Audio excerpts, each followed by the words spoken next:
Ok, vamos a empezar entonces.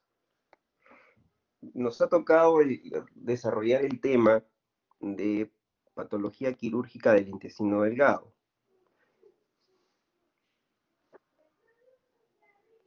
Y vamos a empezar por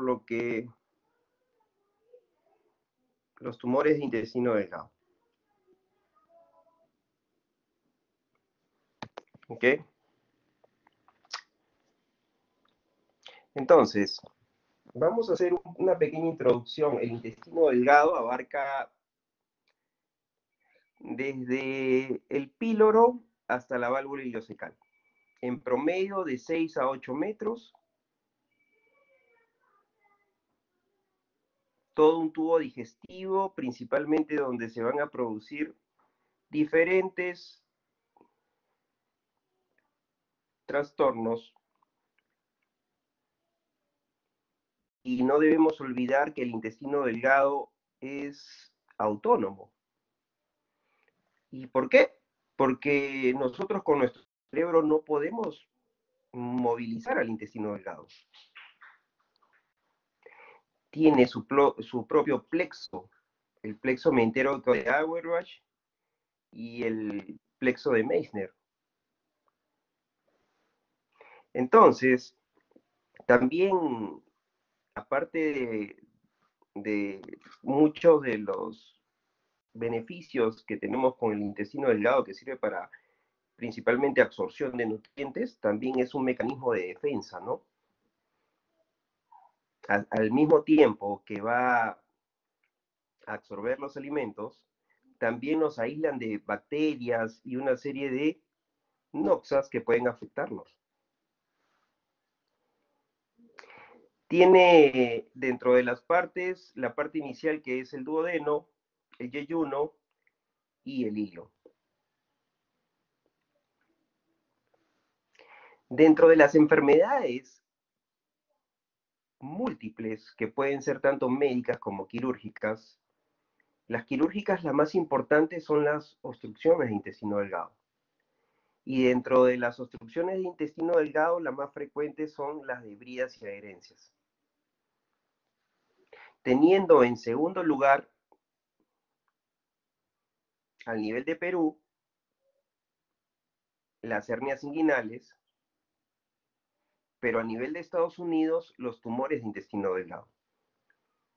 Debido al sistema de salud que tienen los americanos, rápidamente detectan una hernia y la operan, ¿no? Muy diferente aquí, que generalmente esperamos operarla cuando ya ha producido una complicación, que puede ser una encarcelación o una estrangulación.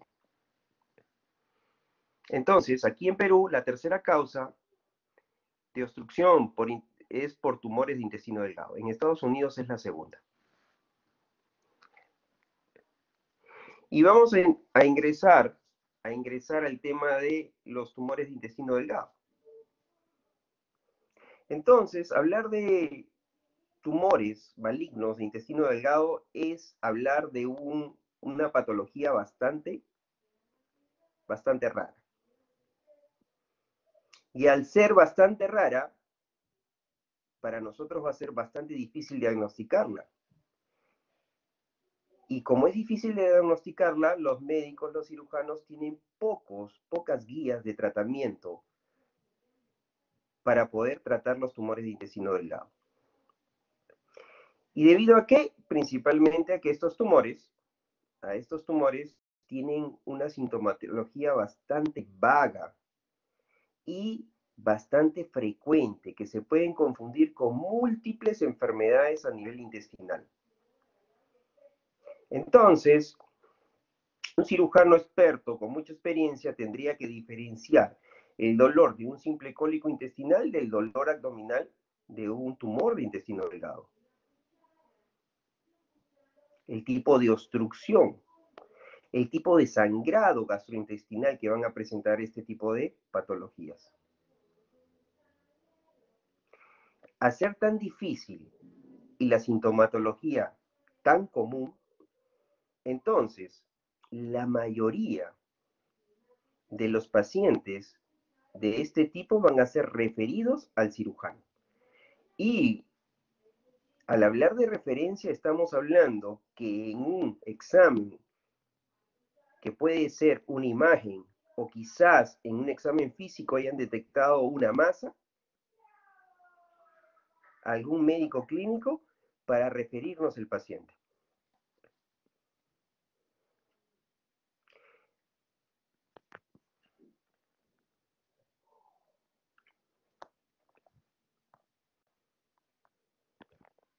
Entonces, la presentación, principalmente, como les había dicho, los síntomas no son nada típicos.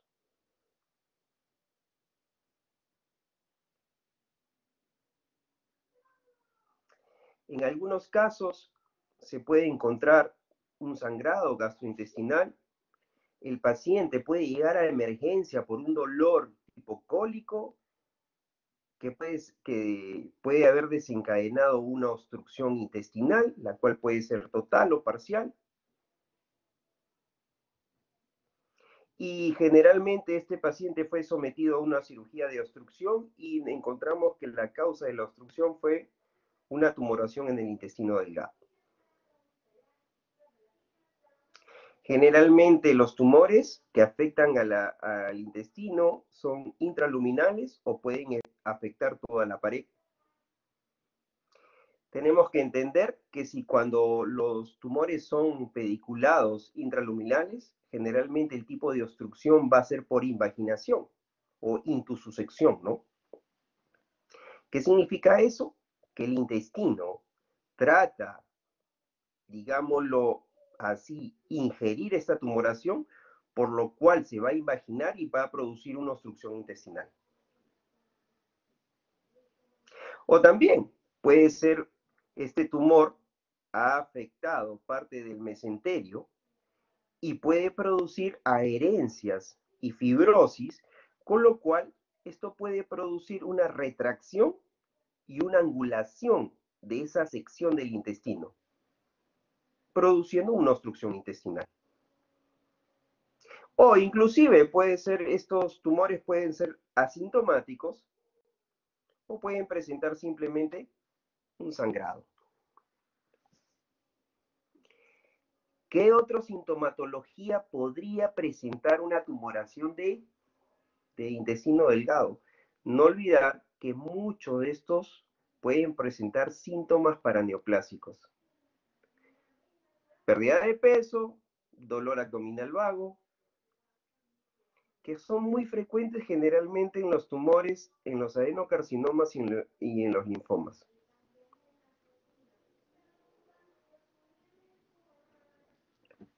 Entonces, muchos otros tumores van a presentar producción de aminas vasoactivas y con esto son principalmente los tumores neuroendocrinos. Muchas veces la sintomatología vamos a encontrar ulceraciones, dolor epigástrico, flushing, diarreas.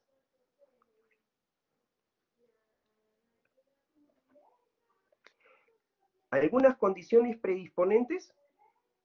Sí, se ha asociado los tumores de intestino delgado con algún tipo de enfermedades, con algunos síndromes. Por ejemplo, la poliposis adenomatosa familiar. ¿Qué otro tipo? El cáncer de colon no neoplásico hereditario. Ojo, ¿qué significa esto? Generalmente significa un cáncer de colon que ha aparecido en un paciente antes de los 50 años. ¿Qué otra enfermedad genética se puede presentar? Por ejemplo, el síndrome de Pech-Jeger. Se le asocia también como factor posible de formación de una tumoración maligna en el intestino delgado.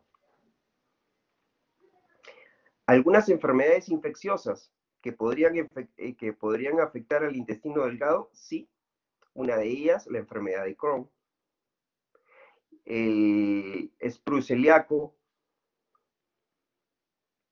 enfermedades crónicas del colon, que generalmente estas podrían incrementar el riesgo de que ciertos individuos, ciertas personas podrían desarrollar tumores a nivel del intestino delgado.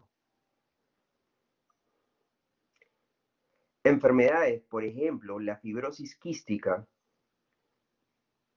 tiene 19 veces más alta incidencia en la población de formar en aquellos pacientes que han sido trasplantados por esto de hacer tumoraciones en el intestino delgado.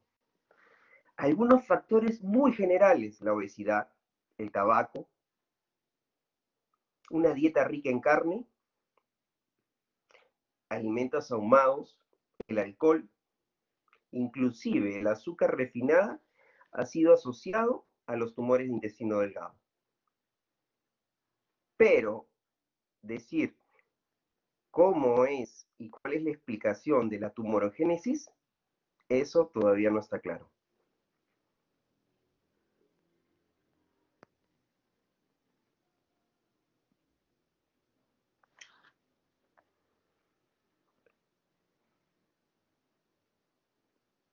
Correcto.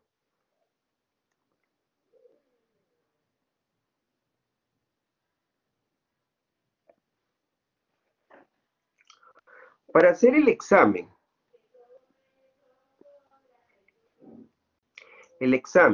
y el diagnóstico, generalmente, como les dije, esto como no es muy claro, es bastante difícil que un médico y un paciente llegue por una tumoración, por un dolor abdominal y uno haga un diagnóstico de una tumoración en intestino delgado. Generalmente estos pacientes son referidos, ¿no? Como les había dicho, debido a que le han pedido dentro de su estudio unos exámenes de imagen y esto se ha encontrado como un hallazgo. Entonces, es importante, cuando hablamos de examen y diagnóstico de estos pacientes, un buen examen físico. Pero en el examen físico, debido a que estas tumoraciones son muy pequeñas, es muy difícil o raramente poco posible que nosotros podamos palpar una masa correspondiente a eso. Definitivamente, si vamos a palpar una masa, muchas veces estos pacientes ya están obstruidos. En los exámenes de laboratorio, como cualquier tipo de cáncer, nosotros tenemos que tener principalmente un hemograma completo y muchos de estos pacientes pueden presentar sangrado y definitivamente vamos a encontrar anemia. Es raro, pero muchas veces podemos encontrar leucocitosis en aquellas lesiones que están perforadas. Es posible que algunas enzimas hepáticas puedan estar elevadas, inclusive la amilasa, principalmente en aquellos pacientes que presentan una masa duodenal y una obstrucción debido a ello. Es importante que en aquellos pacientes puedan tener el antígeno carcinoembrionario elevado. Por ejemplo, aquellos pacientes que sufren una tumoración de intestino delgado debido a un adenocarcinoma. En pacientes de neuroendocrino podrían estar elevado el ácido 5-hidroxiaminoasiático, inclusive la cromogranina A pueden estar elevadas. En aquellos pacientes que tienen tumores de tipo neuroendocrino. Las imágenes principalmente, por eso yo muchas veces, cuando un paciente llega por una distensión abdominal y un cuadro de obstrucción intestinal, muchos de los médicos clínicos, principalmente aquellos, van a solicitar una radiografía de abdomen simple. Este método ha sido muy catalogado, ¿no? Piden una radiografía de abdomen simple y dicen, bueno, hay niveles hidroaéreos. Bueno, hay niveles hidroaéreos, perfecto. Una obstrucción intestinal. Bueno, eso ya lo sabíamos, el paciente está distendido y está vomitando, correcto. Pero lo importante es saber muchas veces dónde está la obstrucción intestinal. Entonces, es preferible tener una tomografía computarizada con contraste intravenoso, lo cual es no solamente me van a confirmar la obstrucción intestinal, sino también me van a decir el lugar de la obstrucción.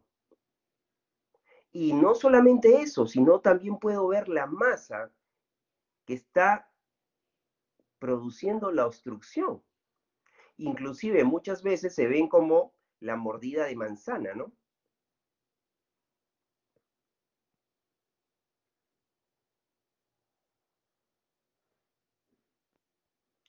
Ay,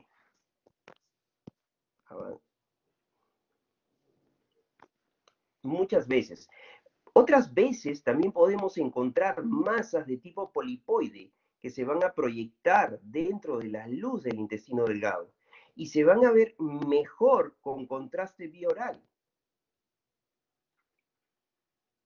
Muchas veces podemos encontrar lesiones en la submucosa, aquellas tumoraciones de submucosa, principalmente en aquellas de los tumores GICS o tumores del estroma.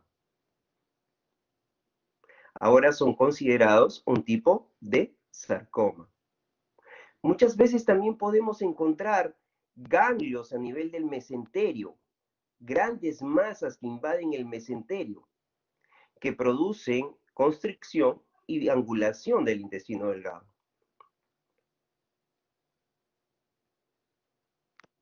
Correcto. Entonces, no hay que olvidar que uno de los métodos principales para hacer un diagnóstico de estos es la tomografía. Una radiografía de abdomen simple no vamos a poder detectar esto.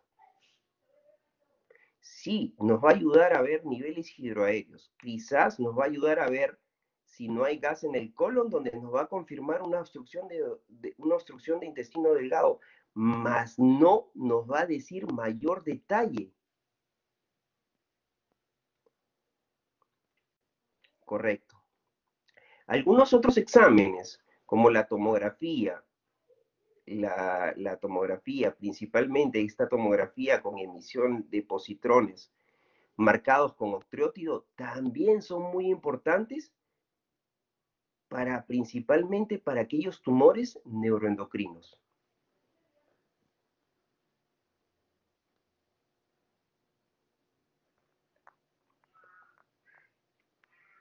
Entonces, ¿qué otros métodos diagnósticos tenemos para encontrar una tumoración de intestino delgado? Bueno, uno de ellos podría ser la endoscopía. Sin embargo, tenemos que entender que nosotros presentamos y tenemos la esófago gastroduodenoscopía. ¿Qué quiere decir? Que aquella endoscopía que va a llegar hasta el duodeno principalmente, donde podemos encontrar tumoraciones del duodeno muy importantes, pero, pero no más allá.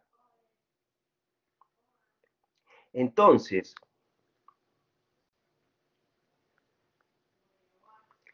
ahora hay otros exámenes, inclusive ahora tenemos la enteroscopía. Es una endoscopía de todo el intestino delgado. Generalmente esta se va a realizar colocando un balón que va a ir dilatando poco a poco el intestino y se puede llegar, un gastroenterólogo bastante capacitado puede lograr llegar a ver todo el intestino delgado.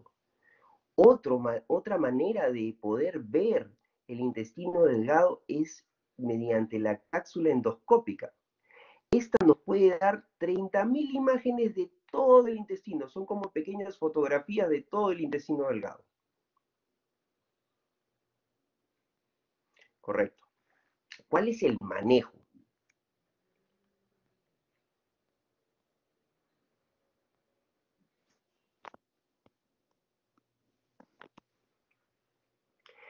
Cuando hablamos de manejo del intestino delgado, principalmente tenemos que ver aquellos tumores de origen benigno y aquellos tumores de origen maligno. Entonces, se van a presentar múltiples tumores de origen benigno del intestino delgado. Uno de ellos, los adenomas.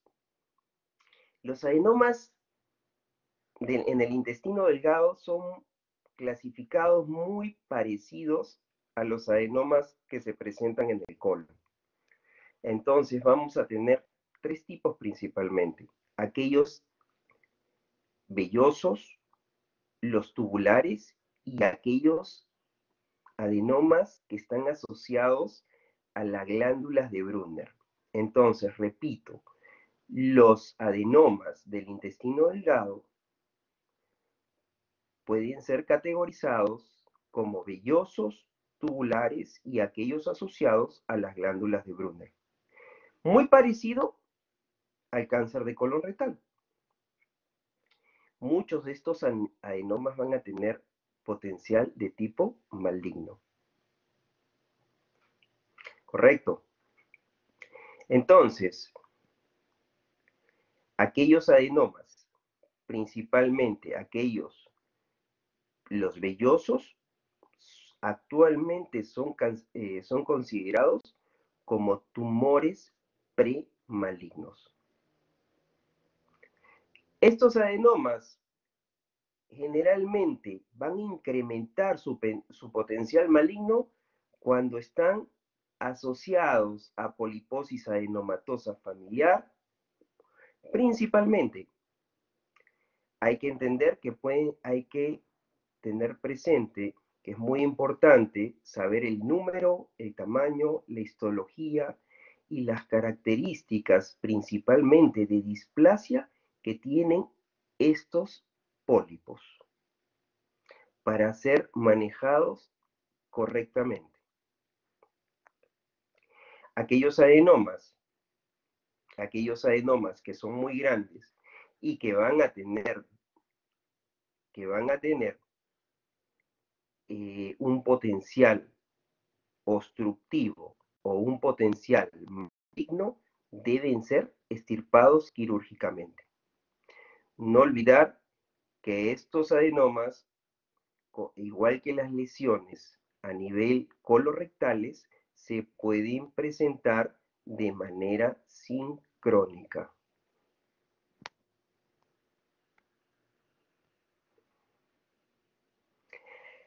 ¿Qué otros tumores se pueden presentar aparte de los adenomas en el intestino delgado, que son de tipo principalmente benigno? Los leiomiomas. Generalmente estos tumores son pequeños.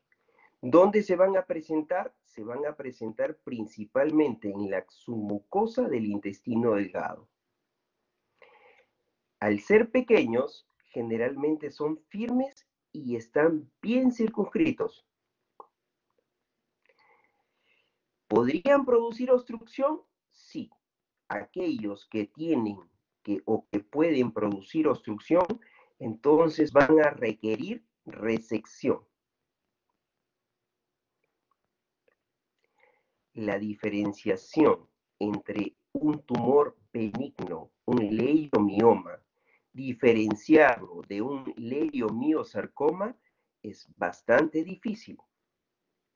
Entonces, muchas veces estas lesiones van a requerir una resección quirúrgica de tipo oncológica. Otro tipo de tumor que se puede presentar en el intestino delgado y es de naturaleza benigna son los lipomas. Generalmente, los lipomas son de fácil diagnóstico, debido a que en la tomografía la densidad grasa los hace indiscutiblemente, característicamente, y nos da bastante sospecha sobre este tipo de tumor. Entonces, lipomas, el tomógrafo nos va a ayudar para hacer el diagnóstico con mucha facilidad. Otro tumor que es benigno en el intestino delgado son los amartomas. ¿Qué es un amartoma? Esta tumoración principalmente está asociada con aquellos síndromes como el Pez-Jeghers, y debido a la naturaleza del amartoma, generalmente va a producir sintomatología de sangrado y de obstrucción. Lipomas y amartomas, también tenemos tumores un poco menos frecuentes llamados los fibromixomas y los ganglioneuromas. Generalmente estos tumores no van a requerir resección. Otro tumor benigno son los hemangiomas. Los hemangiomas, debido al contraste endovenoso en una tomografía, son de fácil diagnóstico y no van a requerir ningún tipo de extirpación ni biopsia. Entonces, tumores benignos del intestino delgado, adenomas, leiomiomas, lipomas, amartomas, fibromixomas, ganglioneuromas, hemangiomas. Y cada uno principalmente va a tener un tipo de característica que nos la va a decir con alta sospecha la tomografía computarizada. Dentro de los tumores malignos,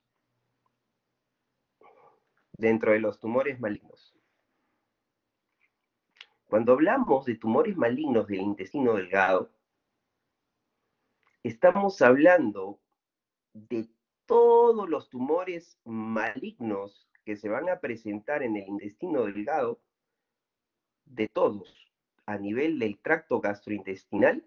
En el intestino delgado solamente se van a producir del 1 al 2%. La verdad es que esto son bastante raros. Sin embargo, más raro es decir, a nivel del tracto gastrointestinal tengo esófago, estómago, colon y nuestro intestino delgado. Es mucho más frecuente que se presenten tumores a nivel de estómago, colon, esófago, que a nivel del intestino delgado. Y solamente se van a presentar del 1 al 2%. ¿Esto qué nos quiere decir? Que teniendo un órgano tan grande, mucho más grande que el colon, mucho más grande que el estómago, mucho más grande que el esófago, se van a presentar con mucho menos frecuencia, tumores malignos a este nivel. Y eso mucho depende de todos los mecanismos de defensa que tiene el intestino delgado.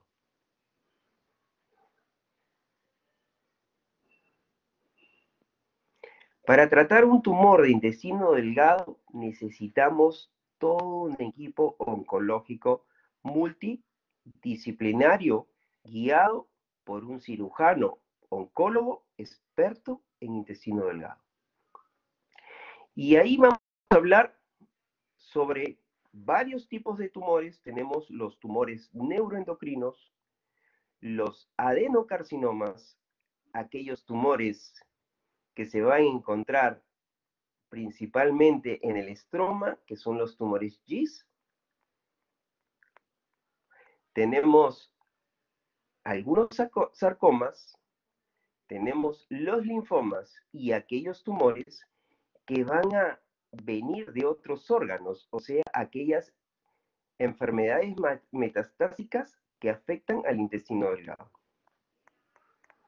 Entonces, comenzaremos con los primeros.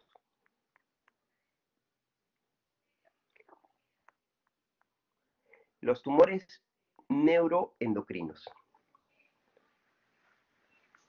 Para hablar de un tumor neuroendocrino del intestino delgado, hay que entender de dónde provienen estos tumores.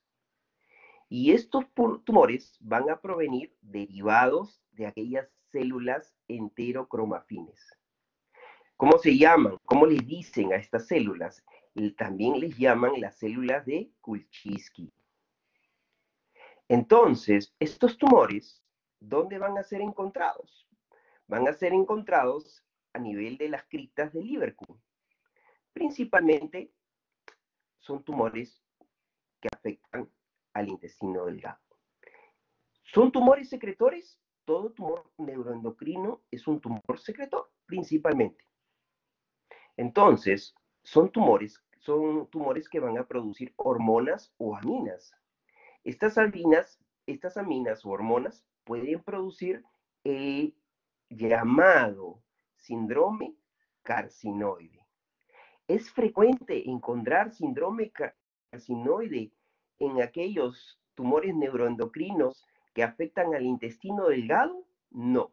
Generalmente, estos van a presentarse en menos del 30%, debido a que estas aminas y hormonas que se producen a nivel del intestino delgado van a tener que pasar por el hígado, donde el hígado las va a inactivar y las va a destruir.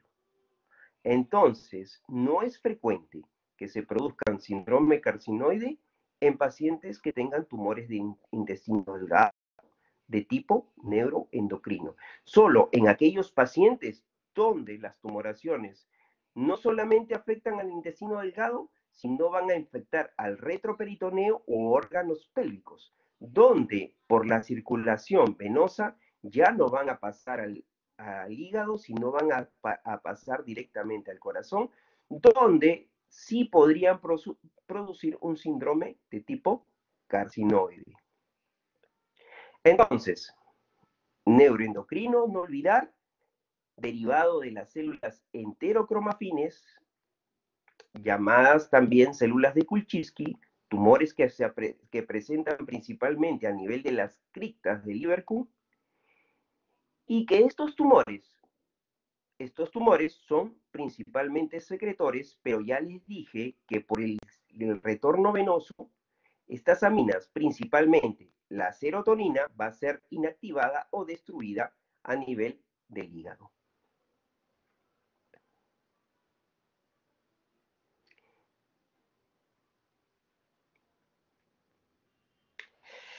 ¿Cuáles, dentro de las características de estas tumoraciones neuroendocrinas? Es muy importante saber que estos tumores carcinoides generalmente el 45% se van a producir a nivel del intestino delgado. Entonces quiere decir que los tumores carcinoides el intestino delgado no es el principal lugar que afecta.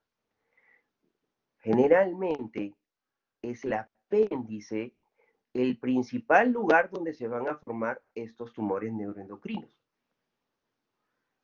El segundo lugar es el intestino delgado. ¿Y qué parte del intestino delgado se va a afectar?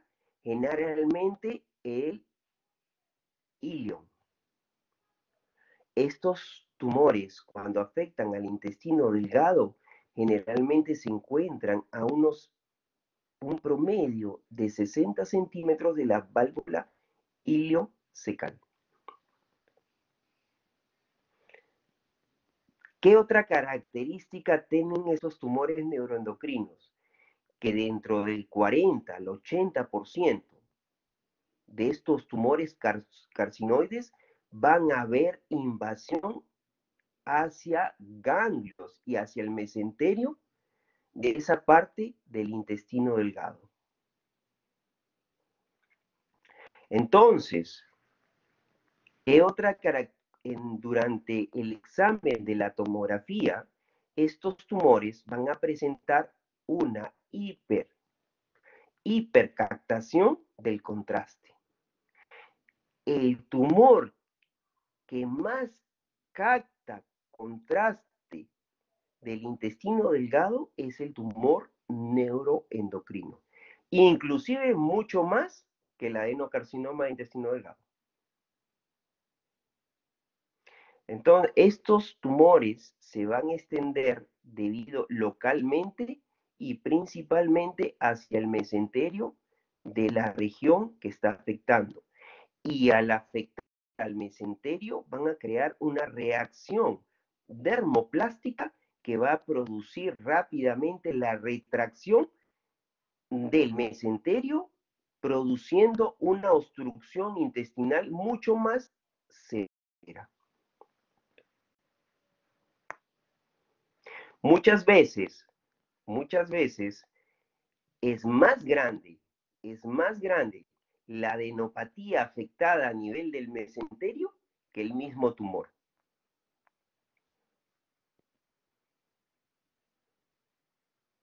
Aquí les muestro una imagen.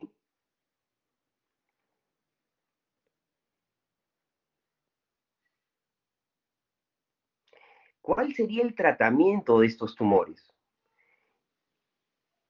De estos tumores, como les he dicho, son tumores muy agresivos. Y al ser agresivos, que rápidamente van a afectar el mesenterio, entonces que tenemos que tener en cuenta que las resecciones tienen que ser bastante radicales. Y no solamente va a requerir hacer la resección de la tumoración, sino de todo el mesenterio comprometido, con una extensa linfadenectomía, ya que les he dicho que estos tumores dan mucha metástasis a los ganglios.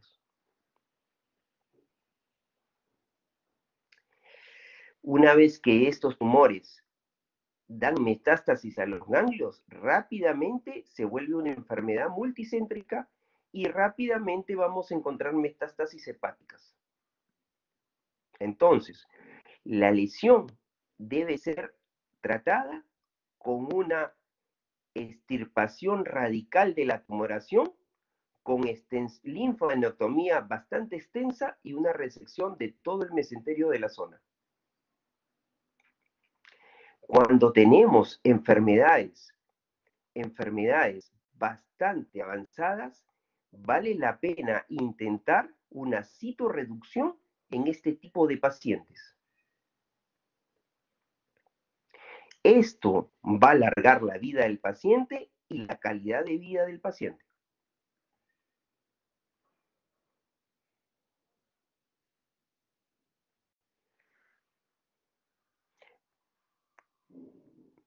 Ahí les voy a mostrar una imagen.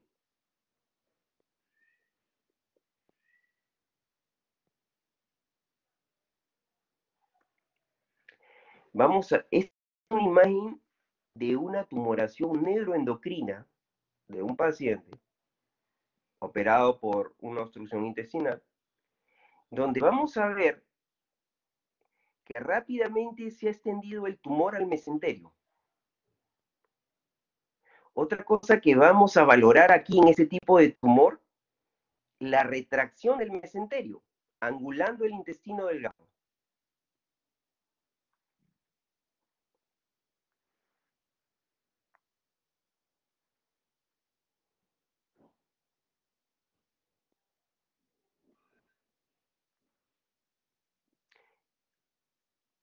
Siguiente tumor, el adenocarcinoma.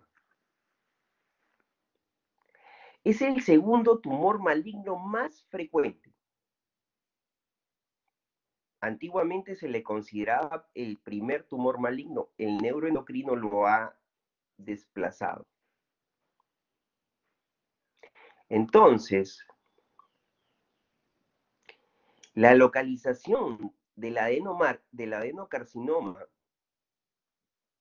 del intestino delgado, a diferencia del neuroendocrino, el lugar más frecuente donde se va a sentar es en el duodeno.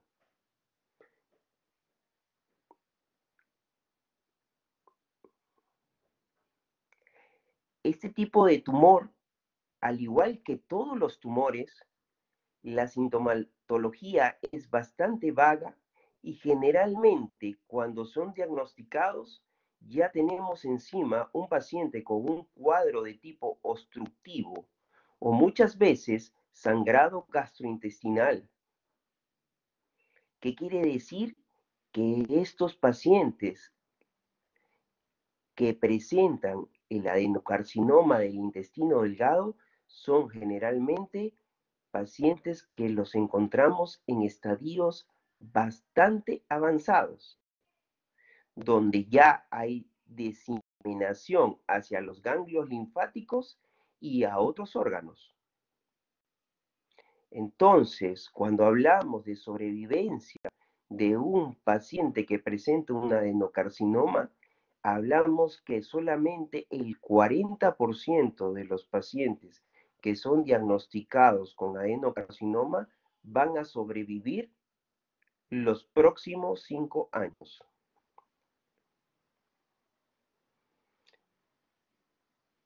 Y quiero que vean la diferencia con un tumor neuroendocrino. Esto es un adenocarcinoma de intestino delgado. Entonces, las características del tumor son bastante diferentes. Mientras que esta es una tumoración que también va a dar metástasis, pero no va a haber tanto compromiso del mesenterio donde se produce esa retracción que vimos en el anterior.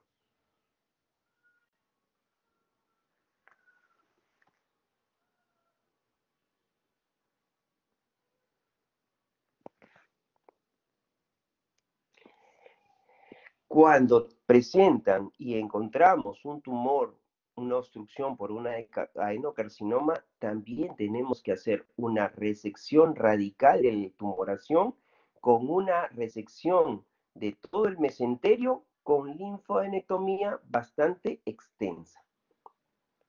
Muy parecido al tratamiento del neuroendocrino.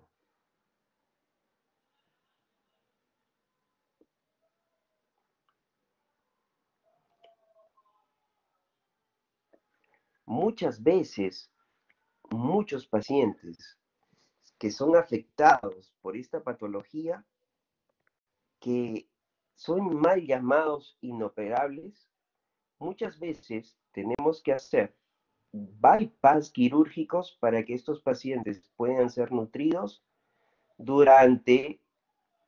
para darle cierto tipo de calidad de vida.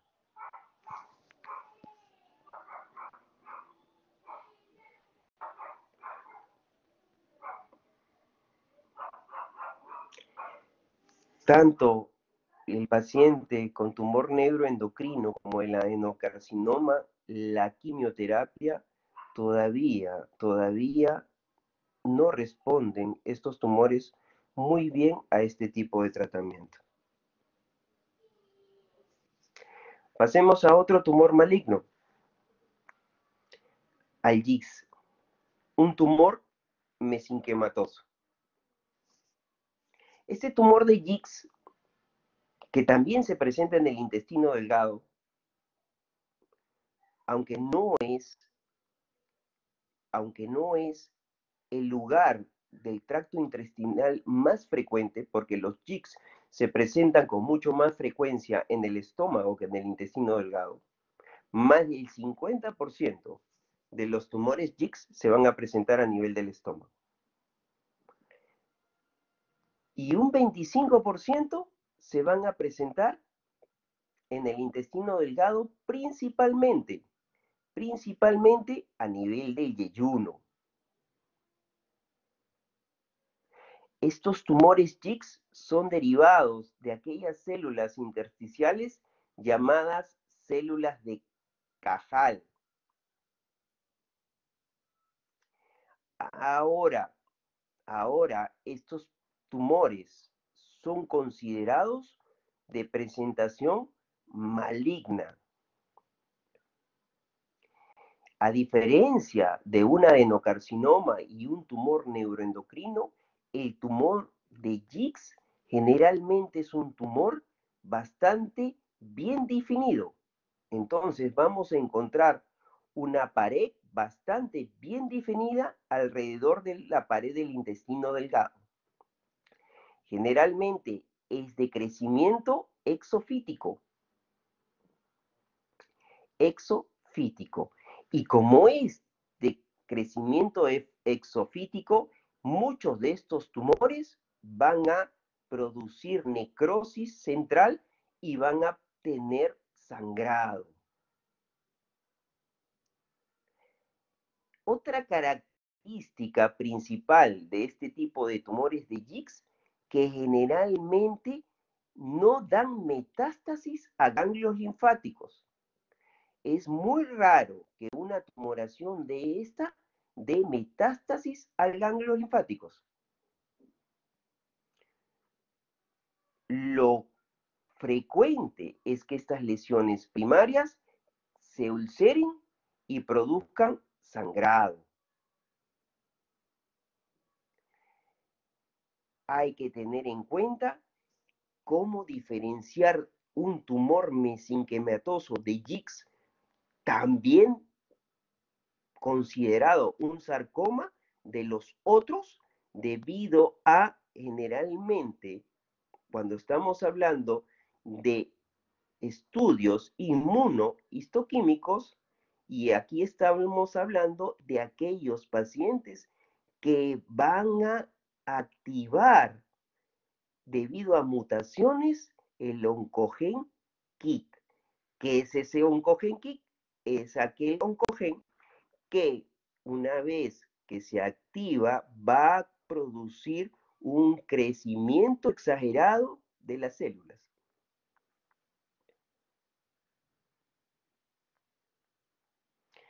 El tratamiento de estos pacientes. El tratamiento es una resección. A diferencia de los otros tumores, solamente una resección con un margen de 2 centímetros puede ser recomendado. Como les dije, la metástasis es poco frecuente. Y como estos pacientes y como estos tumores son dependientes de la mutación de estos oncogen KIM, que tiene que ver con la tirosina quinasa y que tiene que ver con el crecimiento de estas células, muchos de estos pacientes con tratamiento para este tipo de problema se puede contener su crecimiento. Inclusive aquellos pacientes que presentan tumoraciones muy grandes, se le puede dar de tratamiento el fármaco llamado imatinib, que muchas veces va a producir la reducción de la tumoración, haciendo que la cirugía sea mucho más sencilla y más fácil, con menos riesgos con mucho menos riesgos de producirse algún tipo de lesiones. Este fármaco llamado imitabig también puede ser utilizado en aquellos pacientes que han sido operados como una prevención en caso de que hayan otro tipo de tumoraciones.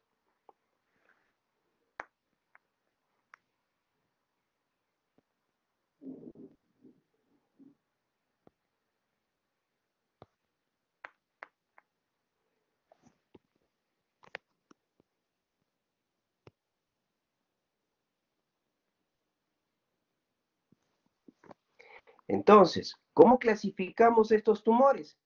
Generalmente los vamos a clasificar a los Jiggs dependiendo del tipo de reacción, progresión de crecimiento que tienen este tipo de células.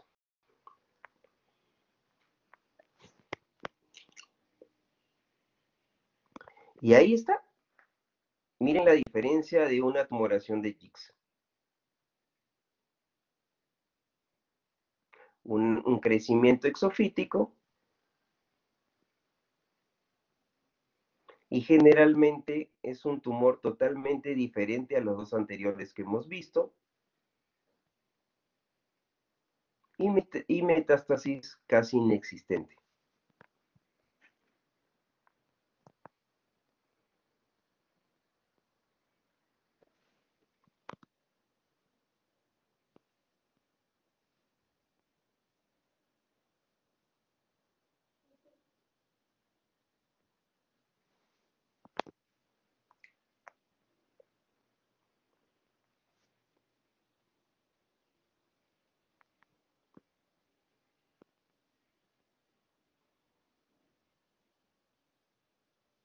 Aquí una tabla de clasificación, donde vemos varios estadios de un tumor GIST y principalmente vemos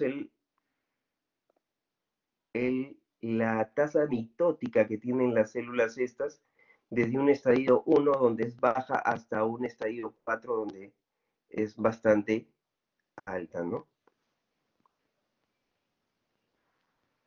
Otros tumores que se presentan malignos a nivel del intestino delgado son los sarcomas. ¿Qué tipo de sarcomas? Principalmente los leiomiosarcomas. Y estos leiomiosarcomas se asientan principalmente a nivel del ilio. Estos tumores son malignos y generalmente a los 5 años el promedio de sobrevida de los pacientes afectados solamente es del 50%. ¿Qué es lo recomendado para cuando uno tiene un diagnóstico de un sarcoma a nivel del intestino delgado? Generalmente evaluar si la enfermedad primaria es resecable. Y si es resecable hay que hacer una cirugía de tipo radical, muy parecida a aquellos como la adenocarcinoma. Si el paciente tiene una enfermedad avanzada donde tenemos un sarcoma que es inoperable, muchos de estos pacientes pueden requerir bypass dentro del intestino delgado. ¿Qué quiere decir? Uniones, anastomosis dentro del intestino delgado para asegurar una nutrición del paciente. En estos casos, la radiación puede ayudar al manejo del sarcoma. O sea, la radioterapia puede ayudar a una, digamos, a una mejoría. Muchos de estos tumores pueden tener algún tipo de mejoría con la radiación, comparado con los otros tumores que les mencioné. Un tumor más que se presenta en el intestino delgado son los linfomas. Y aquí sí tenemos que decir que el intestino delgado es el lugar extranodal más frecuente para el asentamiento de los linfomas. ¿Qué tipo de linfomas? Generalmente de tipo no-Hodgkin. Muchos de estos linfomas van a afectar al intestino delgado y al mesenterio circundante. ¿Dónde se asientan los linfomas? Principalmente donde hay más ganglios y placas linfáticas, las placas de Peyer, como recordamos anteriormente.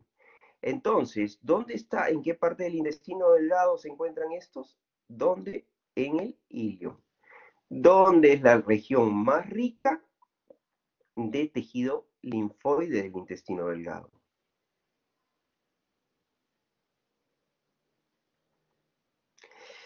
Es muy característico y es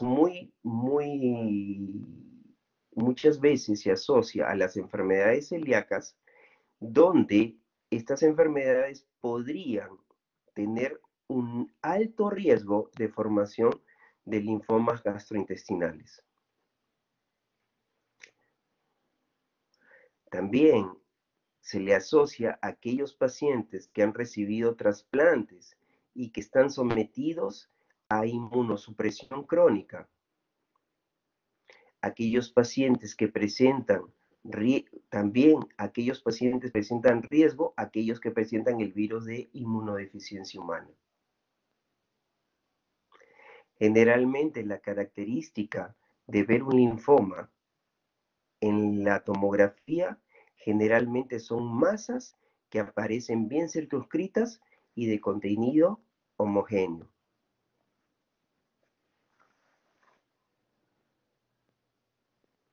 Es muy importante para hacer el diagnóstico del linfoma. Una vez que tenemos o sospechamos el linfoma, tenemos que tener el tejido de esto, porque como sabemos, el linfoma no Hodgkin presenta muchos subtipos Y es necesario saber qué subtipo es, porque con esto vamos a poder darle la quimioterapia adecuada para este tipo de paciente. La sobrevivencia de los pacientes que presentan linfoma en el intestino delgado generalmente es del 50% a los 5 años. ¿Es necesario operar un linfoma del intestino delgado? No. Generalmente se operan estos pacientes cuando presentan complicaciones como obstrucción. Estos pacientes son de tratamiento específicamente médico, quimioterapia. Importante saber el subtipo de linfoma no Hodgkin que presenta este paciente para darle la quimioterapia adecuada. Y tenemos, por último, las enfermedades metastásicas.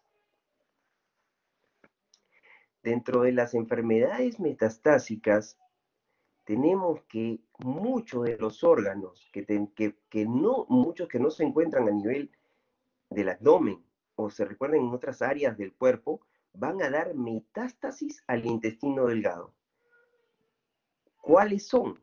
Principalmente aquellos cánceres de pulmón, aquellos cánceres de piel como el melanoma, el cáncer de mama, inclusive el cáncer de colon, y pueden presentar metástasis al intestino delgado y muchos de ellos pueden llegar y producir un tipo de carcinomatosis.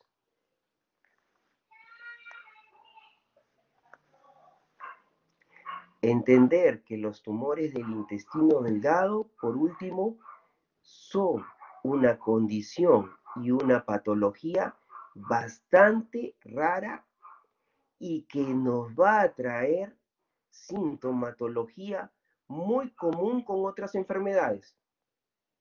Debido a esto, el diagnóstico principalmente es tardío y al hacer un diagnóstico tardío en aquellos tumores que son malignos, el pronóstico es bastante pobre.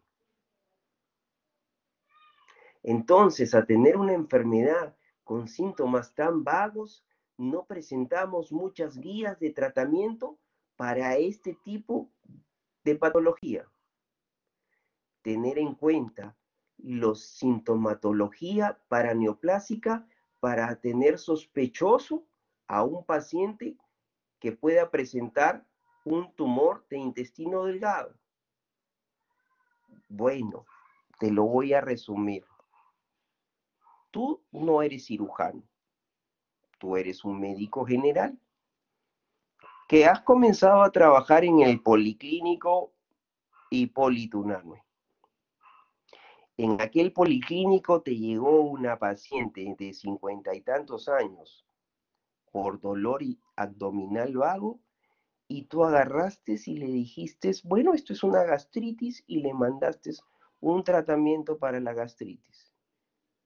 Esta paciente no curó y la siguiente semana volvió por el mismo problema y le seguiste dando el tratamiento para la gastritis, pero ahora le agregaste un jarabito más. Y como no quieres perder al paciente, volvió al mes y le diste nuevamente otro medicamento para la gastritis. Eso es lo que pasa con este tipo de pacientes. Ojo, si te llega un paciente de esta edad, a veces es importante ver aquellos síntomas paraneoplásicos. Señora, ¿ha bajado de peso? Señora, ¿cómo están las heces? ¿Hay sangrado en las heces? ¿Un tévenon en heces? Señora, sáquese un hemograma para ver cómo está la hemoglobina. Ojo, ojalá que me entiendas y que no siempre sea el paciente eterno de la gastritis que después viene con una enfermedad incurable con un pronóstico bastante pobre. De ti depende de que no pase esto.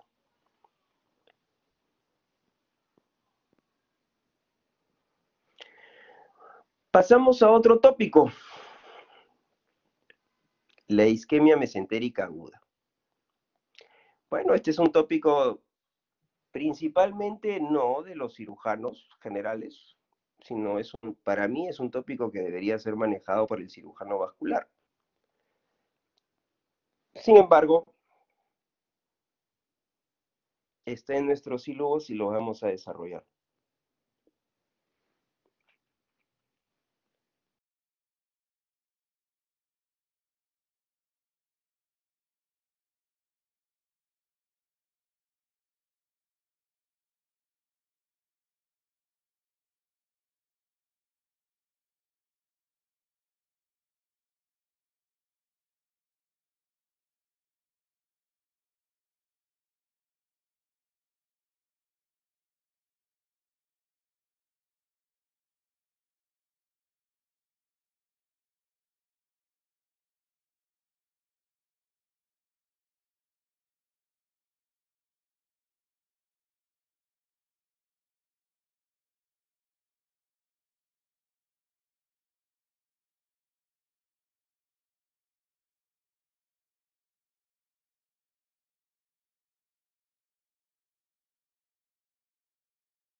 Listo, vamos a continuar. Vamos a hablar sobre la isquemia mesentérica aguda. Y la verdad que este es un nombre bastante. Hablar de isquemia es hablar de necrosis del intestino. Y yo le llamaría al tema mejor oclusión, le llamaríamos oclusión vascular mesentérica aguda. Y le digo que es un tema principalmente de los cirujanos vasculares porque una vez obstruido una arteria o una vena de este tipo, el cirujano vascular es el que debería darle tratamiento a este tipo de pacientes. Entonces, nosotros los cirujanos, debido a que esto es un tema bastante de una evolución bastante rápida, generalmente cuando nosotros ingresamos a sala por una oclusión vascular, ya encontramos discremia y necrosis del intestino, donde tenemos que hacer a veces grandes resecciones intestinales en este tipo de pacientes. O sea, imaginemos aquel paciente que por alguna razón, llegó a la emergencia con con un dolor muy intenso. Entonces, esto no es un dolor abdominal cualquiera, este es un dolor muy intenso. Los pacientes que van a llegar con este tipo de problema van a llegar con un dolor sobreexagerado.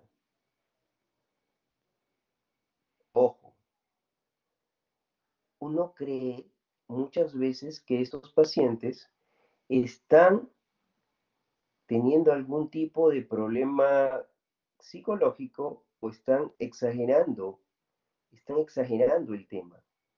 Entonces, en cirugía general hay dos dolores muy parecidos, tan intensos. Es uno, la isquemia mesentérica aguda, y un paciente que está presentando un cuadro de pancreatitis severa. Ojo, isquemia, oclusión, es infarto del intestino, es un dolor muy fuerte. Y una pancreatitis severa es enzimas que están digiriendo al propio cuerpo, por eso producen un gran dolor. Muy diferente a un cuadro de perforación gástrica, a un cuadro de apendicitis, un cuadro de colecistitis. Entonces, el paciente que va a llegar con una oclusión mesentérica aguda es un paciente que va a llegar con un dolor muy intenso y desproporcionado durante la exploración. Entonces tú cuando lo examinas al paciente parece que en el abdomen no le doliera nada, no hay reacción peritoneal, no hay nada, pero el dolor está bastante intenso. Síntomas asociados muy raros, pero sí se puede presentar raros.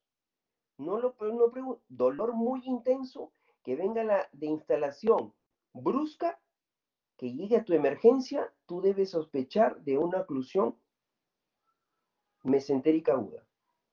Muchas veces el paciente no tiene mayor otra sintomatología, que yo diría que es la mayoría de veces. Entonces, es tanto el dolor que tú tienes que actuar muy rápido, porque depende los próximos minutos el destino de este paciente. Correcto. Entonces, dos dolores muy intensos, pancreatitis y la oclusión vascular mesentérica. ¿Qué sucede? Un paciente que va a presentar este tipo de patología, si tú no lo tratas, el 100%, o sea, 100 de cada 100 se mueren. Si tú le vas a preguntar qué síntomas concomitantes tiene, el paciente no te va a responder nada, porque es tan fuerte el dolor que necesita un tratamiento inmediato, que pueden presentarse náuseas, vómitos, diarreas, deposiciones sanguinolentas, pueden, pero eso es una pérdida de tiempo en tu historia clínica para actuar adecuadamente y no producir una necrosis intestinal. Entonces, tu historia clínica no debe impedir la evaluación inmediata de los factores de riesgo que tienen estos pacientes. Ojo, factores de riesgo. Por supuesto, si estamos hablando de una oclusión mesentérica, este paciente debe tener una patología cardíaca y si la tiene, rápidamente sospechar en que se puede tratar este cuadro. Listo. La oclusión mesentérica por ende no va a quedar ahí, sino va a tener una clasificación bastante específica. Y la vamos a clasificar en aquellas que van a afectar las arterias o las venas. Principalmente la embolia arterial, la trombosis arterial, la oclusión venosa y la isquemia mesentérica no oclusiva. Ojo, son varias las clasificaciones de este grupo de enfermedad. Entonces, muchas de ellas van a compartir factores de riesgo. Ojo, paciente con edad avanzada, el sexo principalmente femenino, aquellos pacientes que presentan enfermedades arterioscleróticas, principalmente de base o están sujetos a tomar anticoagulantes. Aquellos pacientes que presentan fibrilación auricular, arritmias o han tenido infarto de miocardio reciente.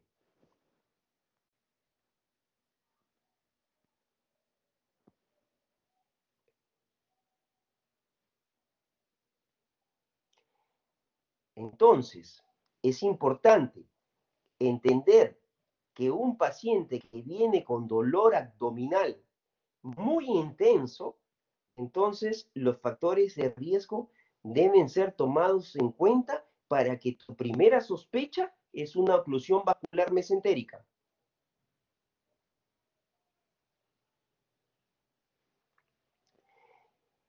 Las oclusiones vasculares mesentéricas, no lo olvides, son embolia arterial, trombosis arterial, oclusión venosa e isquemia mesentérica no oclusiva. Correcto.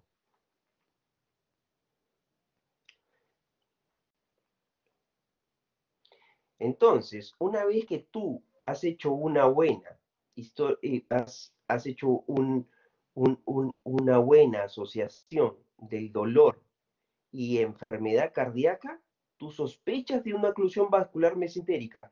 Sobre el mismo vas a pedir exámenes de laboratorio muy importantes. Esto no te debe dejar, esto no te debe dejar de ya darle tratamiento a este tipo de pacientes. Entonces, aquellos pacientes que puedes pedir pruebas de laboratorio, sí, principalmente amilasa, lactato, un perfil de coagulación, un EKG, un ecocardiograma.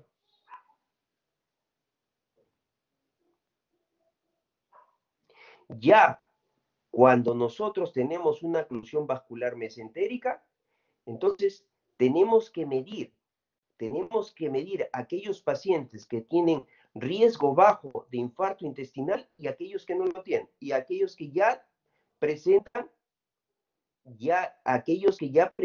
un infarto del intestino.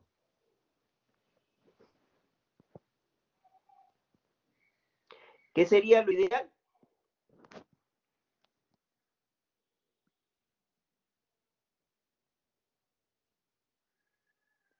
A ver, ya está acá. ¿Qué sería lo ideal?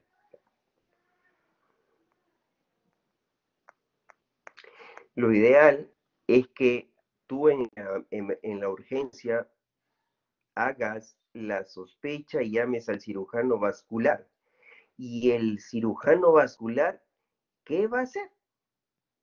Este cirujano vascular va a dar un tratamiento a aquellos pacientes que tienen un riesgo bajo de infarto intestinal de la siguiente manera. Aquellos donde el problema es embólico, generalmente el tratamiento es una embolectomía por aspiración con catéter. Aquellos que pacientan un evento trombótico, el tratamiento es una trombolisis más colocación de stent. Aquellos que presentan una oclusión venosa, simplemente el tratamiento es anticoagulantes o también puede ser con trombolisis. Y aquellos pacientes que presentan una enfermedad no oclusiva, papaverina intraarterial. Qué importante es conocer este tipo y esta clasificación para darle el tratamiento adecuado a este paciente. Yo pregunto, ¿te llega un paciente a la urgencia con un dolor intenso que tú sospechas en una oclusión vascular del intestino? Y llamas al cirujano vascular y dice que está operando o que va a llegar en 45 minutos. Yo les pregunto a ustedes, durante esos 45 minutos, ¿qué tratamiento le darían al paciente? A ver quién levanta la mano y me dice.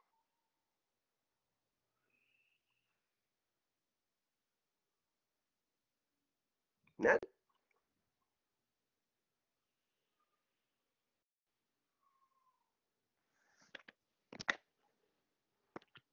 ¿Nadie?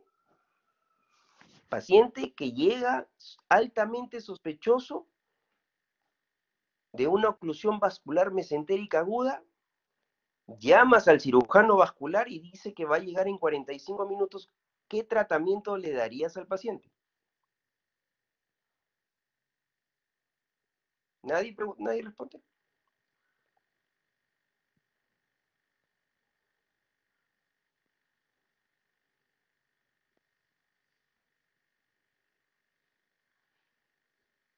Claro, esa es la respuesta. Entonces, lo que uno haría en ese momento es darle anticoagulantes al paciente, heparina. Y ya estás ayudando al paciente a que no haga un infarto intestinal.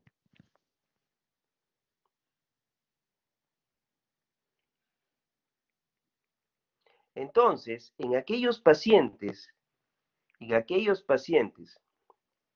que van a presentar infartos intestinales, entonces el cirujano vascular está tarde y entramos los cirujanos generales a trabajar en este tipo de pacientes. ¿Y qué hacemos? Grandes resecciones. Entonces tenemos que hacer grandes resecciones de qué? Si nosotros entendemos que la vasculatura, como es el intestino delgado, cómo está irrigado principalmente por la arteria mesentérica superior, donde tiene su rama terminal, que es la arteria ileocólica, y que vamos a tener que hacer grandes resecciones de intestino delgado y con el compromiso de que estas grandes resecciones de intestino delgado no se sigan necrosando. Entonces, lo que hacemos es resecar y a este paciente no cerramos el abdomen, sino colocamos una bolsa de Bogotá, y pasamos al paciente a unidad de terapia intensiva. Y ahí estamos observándolo y estamos viendo si los intestinos no cambian de color. Si siguen cambiando de color, tenemos que seguir resecando. Por eso, cuando hablamos de esta enfermedad, cuando hablamos de esta enfermedad, estamos hablando en tiempo, porque si nos demoramos, la mortalidad es del 100%. Estaba la otra vez con un colega intensivista que hablaba sobre un dolor abdominal difuso en un paciente anciano, cardíaco, que me llama porque se había distendido y sospechaba el intensivista sospechaba en que era una obstrucción intestinal. Entonces, cuando fue evaluado, el lactato estaba totalmente elevado. Un gran infarto intestinal y el paciente perdió el 90% del intestino delgado. Entonces, muchos de estos pacientes van a llegar y van a terminar en un intestino corto. ¿Qué significa eso? Que el intestino corto, ¿a qué le llamamos intestino de corto?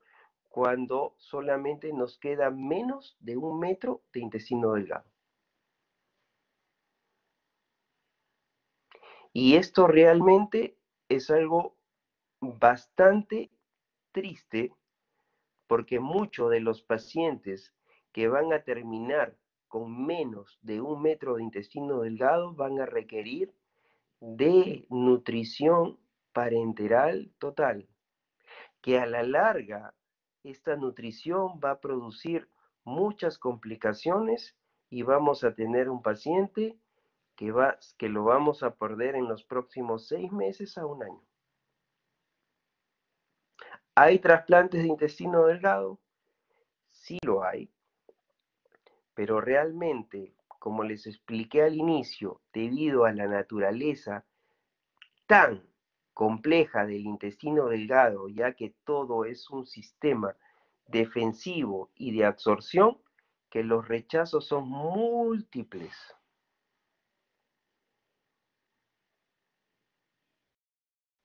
Aquí en Perú, aquí en Perú no es frecuente ese tipo de trasplante.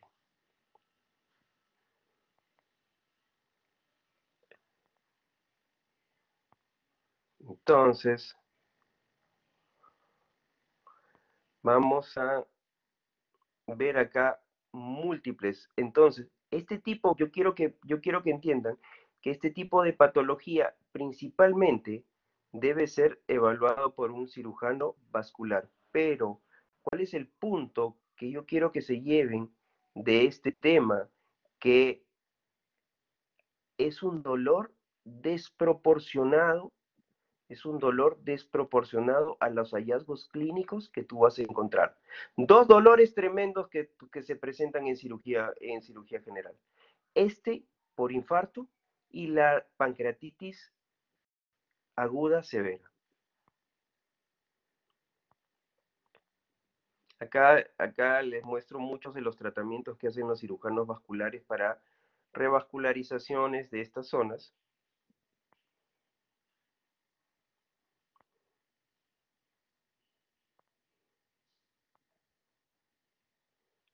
Y por último, que no menos importante, que acá en nuestro medio es lo que vamos a hablar un poco de TBC intestinal. TBC intestinal, estamos hablando de una enfermedad endémica en nuestro país, ¿no? La TBC pulmonar en primer lugar y el segundo lugar de preferencia de la TBC es en el intestino. Entonces, un paciente que va a presentar TBC intestinal es un paciente que al inicio puede estar con sintomatología muy, muy sorda, de dolor abdominal difuso. Este es un paciente que generalmente ha tenido TBC o tiene TBC pulmonar, se pueden presentar concomitantemente, y va a tener una serie de presentaciones diferentes. El paciente con TBC intestinal no es un paciente que tú vas a diagnosticar principalmente en el consultorio, sino es un paciente que va a llegar a la emergencia por algún tipo de complicación que va a tener este tipo de enfermedad. Entonces, la presentación puede ser múltiple. Una de ellas es que el paciente llegue con una obstrucción intestinal. Una de ellas que llegue. ¿Y debido a qué? Principalmente, la TBC intestinal se va a localizar al nivel del ilion terminal, al nivel del ilion terminal, donde se va a producir un proceso inflamatorio llamado tuberculoma. ¿Qué es un tuberculoma?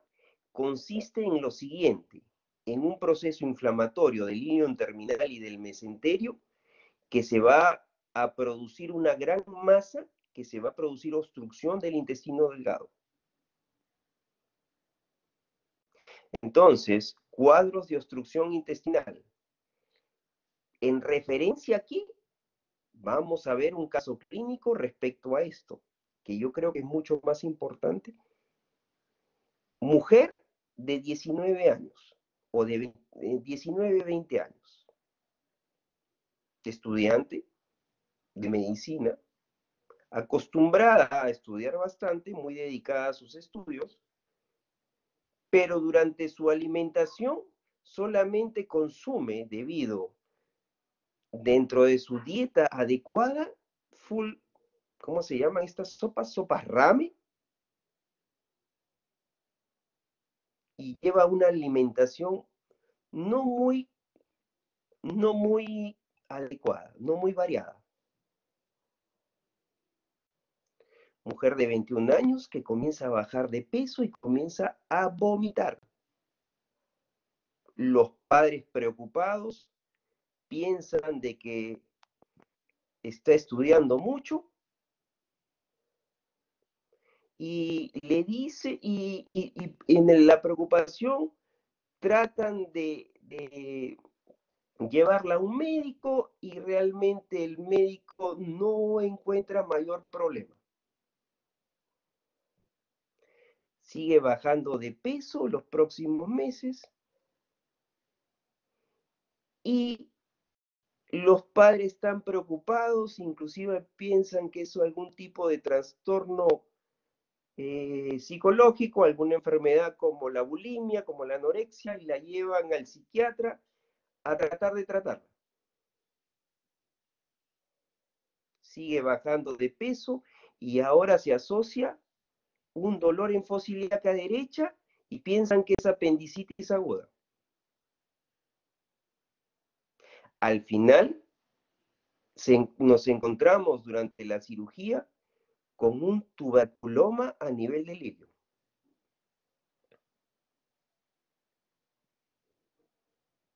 Otra forma de presentación que tiene esta enfermedad en aquellas personas que han tenido tuberculosis pulmonar y después inmediatamente hacen cuadros de un abdomen muy distendido con líquido peritoneal. Parece una ascitis, como si fuera una cirrosis, donde en todo el peritoneo se van a encontrar unas formaciones llamadas gránulas de Mijus,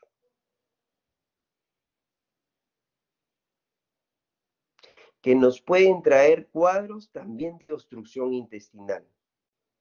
Otro tipo de presentación es perforación intestinal. Entonces, cuando hablamos de TBC intestinal sin complicaciones, tratamiento médico. El mismo esquema para la tuberculosis pulmonar, solamente que alargamos 3 meses más. 9 meses es el tratamiento. Sin embargo, cuando hablamos de complicaciones, tenemos que resolver las complicaciones que puedan presentar este tipo de enfermedad. Imaginemos en el primer caso, si tuviéramos un tuberculoma en esta persona, en esta mujer, en este estudiante que ha estado comiendo o ingiriendo mal durante muchos meses, yo quisiera preguntarles a alguien, si tienen alguna idea, ¿qué tipo de tratamiento le darían a un tuberculoma en una mujer de 21 años desnutrida, llevada al psiquiatra por anorexia, por bulimia, y que llega a la emergencia y el cirujano la opera y presenta una obstrucción intestinal por un tuberculoma? ¿Qué tipo de tratamiento quirúrgico le darían? ¿Alguien quiere levantar la mano? ¿Alguien quiere intervenir? Quisiera saber su opinión.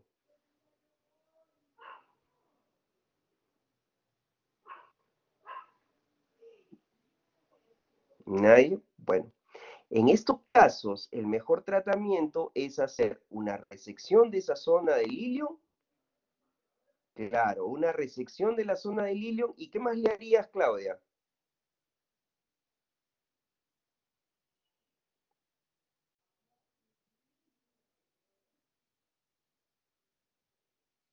Y esto es importante. Entonces, una vez, tratamiento antibiótico le darías, pero le darías el tratamiento y es resección del ilio. Y no lo olviden, en un paciente desnutrido no debes hacer una anastomosis.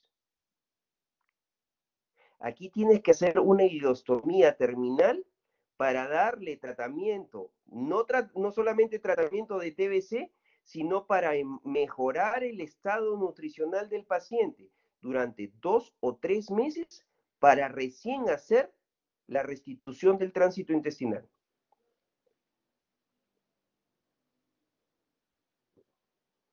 Cuando tenemos pacientes que hacen grandes ascitis con gránulos de mijo y uno ingresa a sala de operaciones, en estos casos, lo mejor no es hacer más nada que colocar un DREN y darle tratamiento antituberculoso para el paciente, principalmente por vía endovenosa, y las primeras semanas darle nutrición parenteral porque ese intestino no puede recibir ningún tipo de alimento.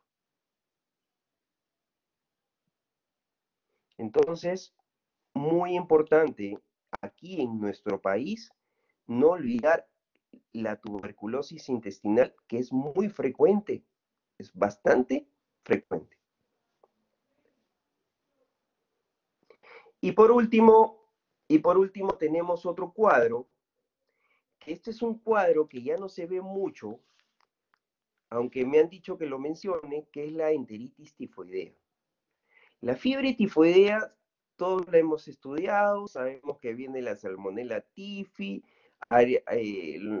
generalmente es por aguas contaminadas, etcétera, etcétera.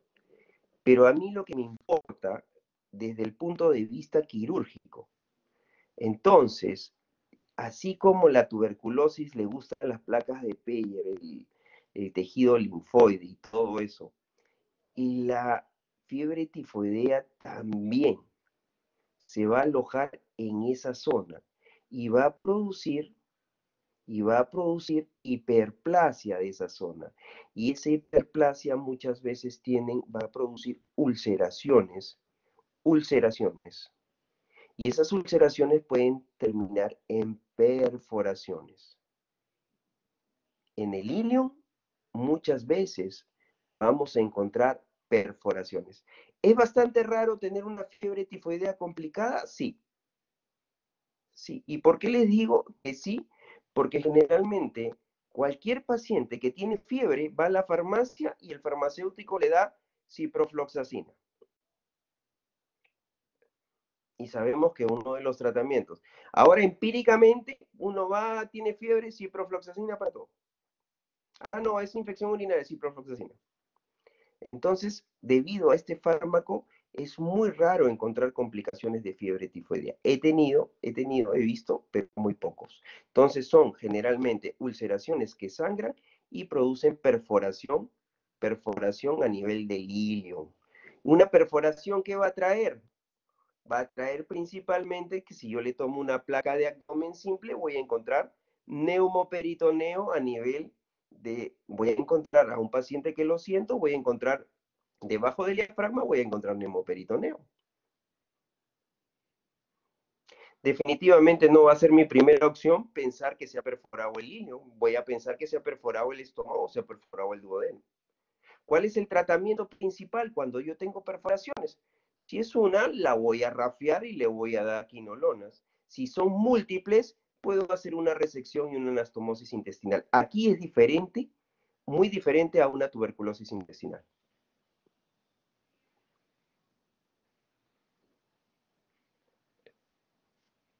Correcto.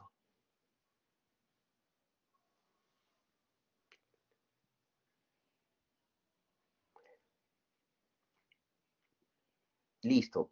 ¿Alguien tiene alguna pregunta?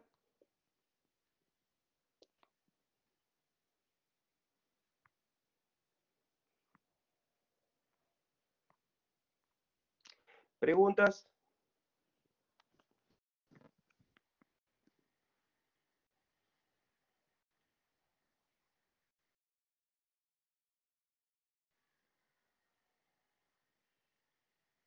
Es un tema amplio, no es muy frecuente,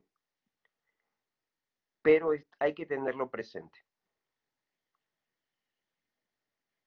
Entonces, si no hay ninguna pregunta, hemos terminado la sesión y gracias por haberme escuchado.